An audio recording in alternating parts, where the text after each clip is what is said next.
For a moment, nothing moved. Layra stood suspended in a lattice of luminous threads, the chamber of convergence drawn tight around her like a held breath.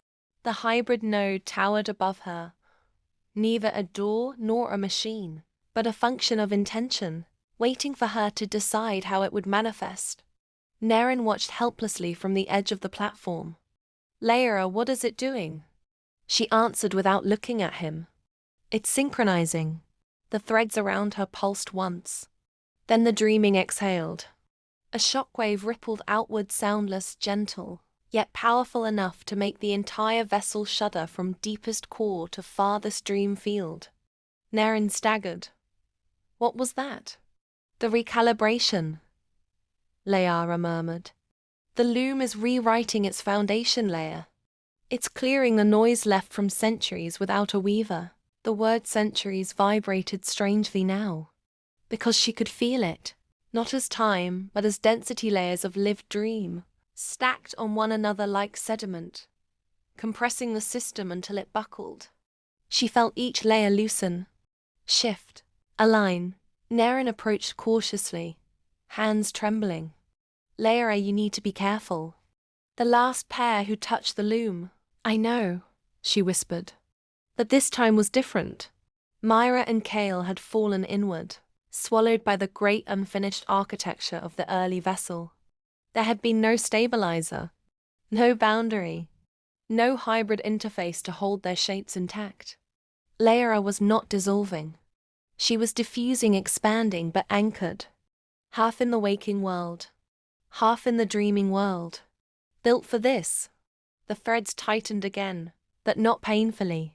They mapped themselves along her nerves, reading her, adapting to her, weaving her into the loom without absorbing her.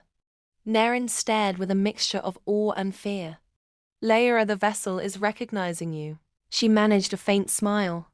"It's been looking for me longer than I've been alive." The walls of the chamber shifted, not into images, not memories, but realities, overlaying one another like mirrored glass. The waking city above, silent and buried, its streets empty beneath pale daylight. The dreaming city around them, fractal and luminous, stabilizing into coherent, the deep lattice of sleeping minds, connected by threads of soft glow.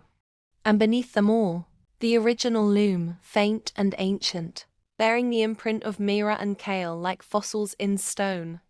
Layra inhaled.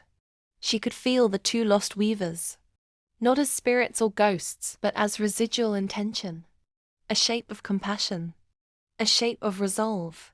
The first dreamers who had gone too deep, the first weavers who had stepped into their role too early. She understood now. The dreaming had not created them. The system had recognized them, the way it had recognized her. Naren's voice broke into her awareness. "What do you see?" She turned to him fully. "I see the truth." "What truth?" "Why the system built itself the wrong way around." Naren blinked. "Explain?"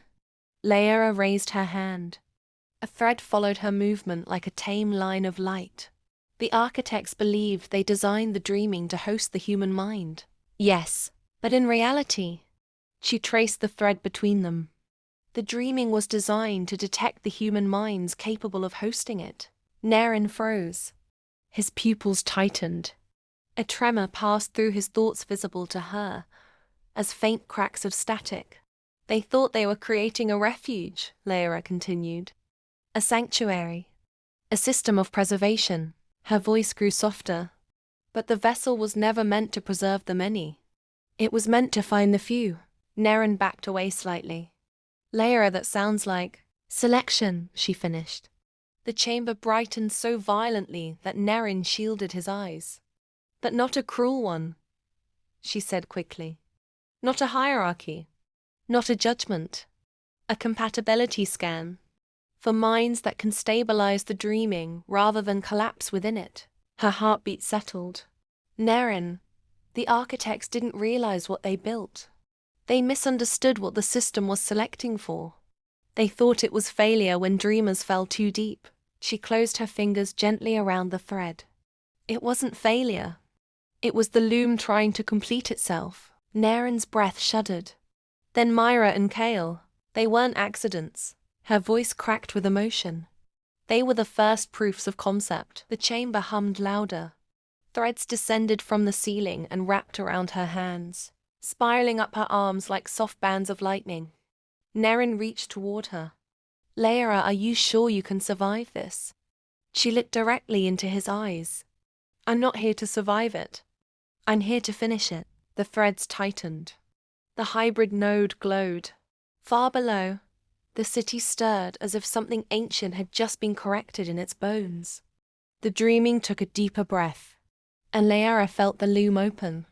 The system accepted her, not as a sleeper, not as a controller, but as its long-lost third form. She whispered into the light, I'm ready. The vessel awakened.